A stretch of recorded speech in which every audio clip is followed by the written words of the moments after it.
bahay na to sa akin dati. Yan. So dito po yan sa may dulo ng airport.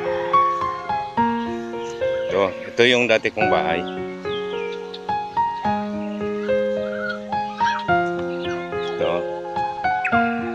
Ito yung kapatid ko, yung putol at saka bulag yung kabila niyang mata. Yan, ito yung dati kong bahay. Tapos ngayon sa kapatid ko na nandito na. Ano ko rin yan, kapatid ko rin yan. Yung bahay na yan.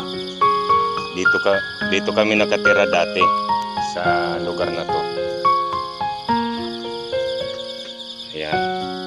Yun yung isa na yon, yung kapatid ko. Ayan, isa na yan yung hipag ko. At sa ngayon pumunta ako rito para makita yung ano ng kapatid ko. Ayan. Doon naman yan yung kapitbahay, at saka doon naman sa unang yung bahay ng magulang ko dati.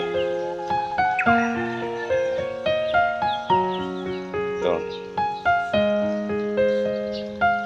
At dati dito pa yung daanan. Ito pa yung daanan dati. Palabas doon sa kalsada.